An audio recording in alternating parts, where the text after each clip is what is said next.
Hello there, you are highly welcome back to our YouTube channel. So like you saw on the thumbnail, today's topic is basically about dealing with unsolicited advice as a new mom.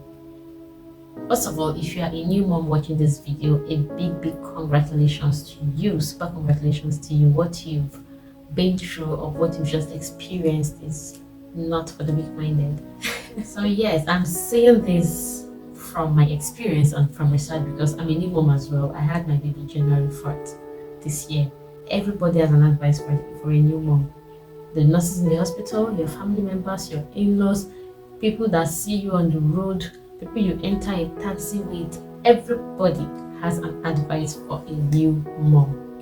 But if we can be truthful to ourselves, we know that sometimes these unsolicited advices can be overwhelming, annoying and frustrating. So in this video we're going to talk about how to manage unsolicited advice and staying confident in your parenting journey. So yeah, unsolicited advice can come from anyone, it can come anywhere, and one major thing is that 100% of the time, 99% of the time, it's coming from a place of concern, it's coming from a place of love, even though it can come off as being judgmental and annoying. But if you look at it from the bigger picture, you see that they are coming from a place of love and they always have good intentions. But there are things that we have to remember as new moms. We have to remember, first of all, that everyone has an opinion, but not everyone is an expert. Yes, everyone has an opinion. The bike man that carries me has an opinion about my baby. The taxi person, the people I buy things from the market, my colleagues at work, my family members, my friends, people I meet in church, everyone has an opinion, but not everyone is an expert. Number two, what works for every family might not work for you. What works for every family might not work for you. This person, someone might come and tell you, oh, this is what I used for my baby and this is what worked. Oh, I did it this way and it worked for my baby. Just know that there is no one size fits all in this our parenting journey. What worked for Mother A might not apply to you and your baby. And then number three is that no matter the advice is flying at you left, right, center, one thing remains certain, that you are the parent of your baby. You are the mother, you are the one that carried and raised that child, and you understand and know your child better than any other person, sometimes even than the doctors.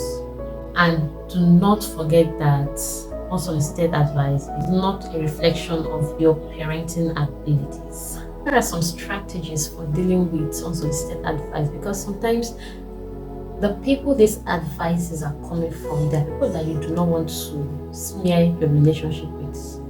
Like, you don't want to harm the relationship. At the same time, you want to maintain your sanity and your confidence as a new parent. So this is where we say you apply wisdom. Yes, wisdom is profitable to direct. Apply wisdom, like I said previously, have it at the center of your mind that it is, even though sometimes these unsolicited advices might sound hurtful or annoying, they always come from a place of good intentions. But let me give examples. For instance, when I was pregnant, oh my god, the advices were so overwhelming. Everybody had an opinion. In fact, I have a video about that. I'm going to put the link to that video in the description box below. Just some of the wahala, some of the problems that I call it problems, but they are good problems anyway, that I encountered in my pregnancy journey. Everyone had an opinion, like, I will drink cold water. Why are you drinking cold water? You want to kill the baby, you want the baby to have pneumonia. Okay, I drink hot water, it becomes a problem. I eat a lot of food, is a problem. I eat little food, is a problem. Like, everyone had an opinion. I carry an umbrella, wahala. I do not carry an umbrella, I don't care about the baby in my womb. Like, there were so many, so unsolicited, so uncalled for. Like, I hardly stepped out during my pregnancy without hearing one bad news from somewhere, maybe because of the environment that I stayed in anyway. There's one lady on my street, she kept telling me to put safety pin on my clothes always, because I was pregnant. I should always put safety pin on my clothes. If you live in the western part of Nigeria, you should have heard about this. To put safety pin on my clothes in the pregnant woman that is going to pursue demons that walk around looking for pregnant women, that be looking for babies. And I'm like, oh my god. So imagine if I keep following every advice, that pregnancy for me. So now, even as I've put to bed, it continued. Okay, let me give an example. During my baby's immunization, one of her earlier immunizations, she was really very small in size. And then I used a baby carrier for her. You know, baby carrier, the one we put the baby in front. I used a baby carrier for her, and I went to the hospital. Oh my god. The number of, why didn't you use rubber to back her? Is that how your mother backed you? You Gen Z mothers, before I don't even know that I qualify as a Gen Z mother, but that's okay. You Gen Z mothers, you're stressing the baby, and I'm like, how do I back a baby that the neck is not yet strong? I know in the Western part is a norm, like even a day old baby, they can put the baby on the back and it's fine and okay. But for God's sake, where I come from, you don't back the baby till the baby is like 3 months old, when the baby can properly handle the neck, the baby gains proper neck control. On one occasion, someone told me that I use the breast to support my baby small because she has what's it called, tongue thrust, like she puts her tongue sometimes like this. Another occasion, still on the same matter, someone had told me that she's using pin or toothpick to choke her tongue inside, so that should be closing her mouth. Like make it make sense. Me too, I had that as a baby, and so why would I'm not going to use pin? Oh. So that aside, we're talking about strategies, alright, for dealing with unsolicited advice. So number one, you can smile and nod. Even if you don't agree, you just smile and nod. There are some things when I go to the hospital for immunization like this, there are some things the nurses will be saying, and what do I do? I just smile and nod because I don't have energy for long talk, and I don't need to, I feel like I don't owe them an explanation. Things like, okay, I feel like there's some kind of explanation that we don't owe people in the hospital. Maybe you're about to feed your baby, and then one woman comes from nowhere and is so worried, it makes it a problem that you are feeding your baby from a bottle rather than a breast milk. They don't even care to think about, they don't even care to pause and think that there could be many factors that are leading to this. Nothing. Hey, what happened to your breast? You don't want it to fall, Abby? What is that? What is the meaning of that?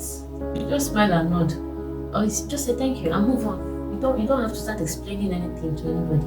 Number 3, you can just use humor to diffuse the situation. Especially if it's someone that you hold in high esteem, someone that you hold in high regard, like your boss or your big aunties. You just use humor to diffuse the situation. There's no point getting on that. You just use humor to diffuse the situation. And just overlook it and laugh over it. Then number 4, you can set boundaries and assertively say no. Like, there's some kind of people that you change it for them. Like, you set clear boundaries. This is one I do it especially with strangers or people that maybe you repeatedly say you don't like this, and then they keep saying this or keep saying this about your child. Maybe they keep saying something about your child and you told them repeatedly that you don't like this, and then they keep doing all those kind of things. So you become the assertive, you put your foot down and say, no, I don't like this. Set boundaries and make it clear. After all, now you get picking. On another note, 5th one, you can practice active listening and ask clarifying questions.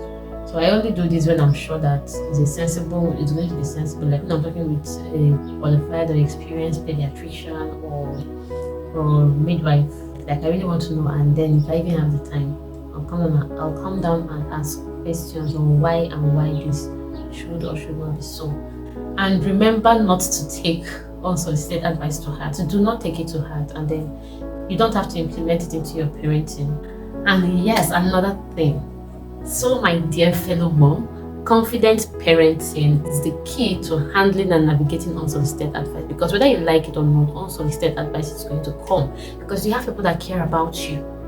So they're going to come with good intentions. You also have people that do not care about you, that will come with their own intentions. So either which way, unsolicited advice will come. So how you manage it, how you react, how you navigate it is what matters, and confident parenting is really, really going to help us in this journey. So these are some tips to help us stay confident in our parenting as new moms. Number 1 is to trust your instincts and your intuition. Trust your instincts and your intuition. I think there is a gift that God has given us as mothers. There is a gift that comes with motherhood. You just know these things. You just know. Trust your instincts and your intuitions. I don't know if other people have experienced it, but sometimes, especially when you are not physically close with your child, probably your child is in another room and then another room doing something. Somehow there's still a connection. Like you can just feel like baby is waking up or baby is crying, even when you've not heard the voice of the baby, or maybe there's a danger coming towards the baby. Somehow we just know these things. You just know. Oh, or there's something that you just meet and you just feel like this person should not carry my baby. Trust your instincts as a mother. That is one of our superpowers in this journey of motherhood. So it can help us to be confident when you know for sure. Trust your instincts, trust your intuition. You carried that child, you bettered that child. There are some things that will be happening. Every other person around you will be like, baby will be fine. Baby will be fine. Let us just sleep on. But your instinct is telling you, take this child to the hospital. Take this child to the hospital. Always listen to that inner voice. You would hardly go wrong with that.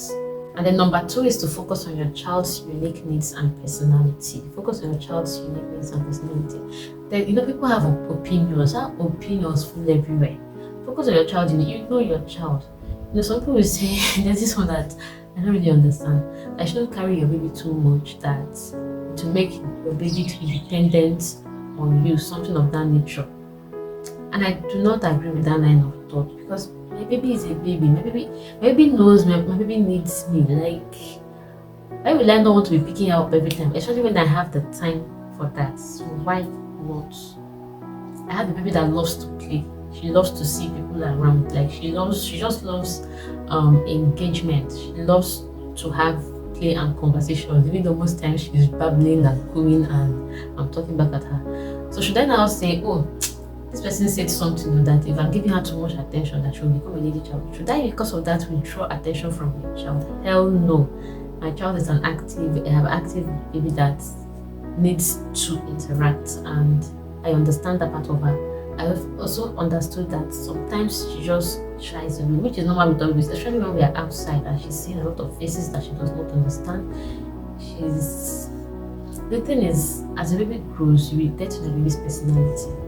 Don't accept people's opinion on your baby. People will say things, this one will be a talkative, this one will be quiet, this one will be so. Don't accept. So 3, surround yourself with supportive people who encourage you. In this journey of postpartum and motherhood, you are going to need a lot of real support, like people that understand your emotional needs, people that understand boundaries, people that understand when and how to give you the support that you're going to need in your journey of motherhood. Therefore, you're also going to need to practice taking breaks or self-care. This one is very easy to, especially if you are on maternity leave. Like I have been on maternity leave for like 3 months now. It's very easy to just leave yourself alone. You just wrap up with a car, especially because you're not really going out, you're not really going anywhere. It's just to stay and take care of the baby. So it's very easy to not forget to look after yourself. It's very easy to leave yourself, in fact, skincare in the mud. Everything will just be anyhow. You don't take care of your hair. I'm not exactly talking to myself. You don't care about anything anymore. You just leave yourself like that, and it's not okay. So you have to take breaks when you need. And trust me, sometimes you're going to need a break. I know you love your baby so much. You love to be around the baby, but there's sometimes that you're just going to need. You just need to breathe and take such breaks if you can. It's really going to be helpful. Extract 30 minutes away from the baby just to sleep or play your head while someone else helps to look after the baby. It's not going to kill you. It's not going to kill your baby. It's going to make you a more refreshed mother to even be more available for your baby.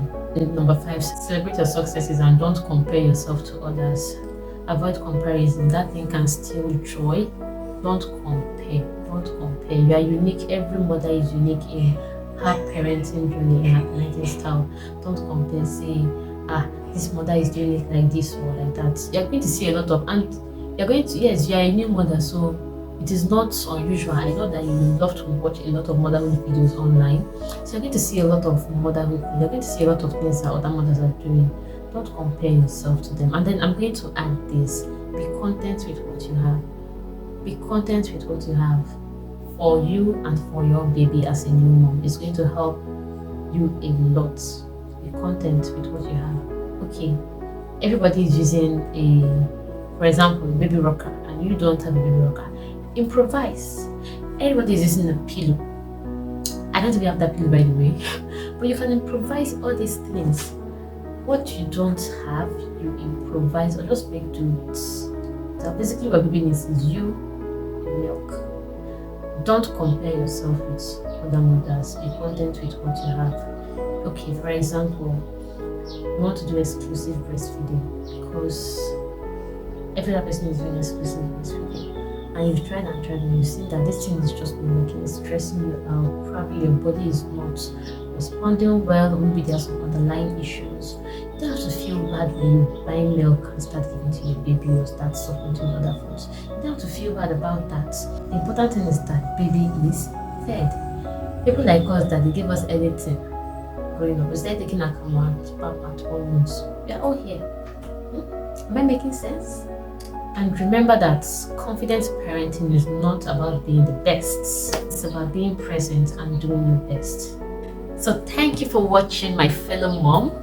Remember that unsolicited advice is not a reflection of your worth or parenting abilities. Stay confident, trust yourself, and focus on what works best for you, your baby, and your family. Don't forget to subscribe and hit the notification bell below for other videos that will be coming up shortly. And remember that I look forward to interacting with you in the comment section. Baby is awake. I have to go now. See you. Bye. Love you.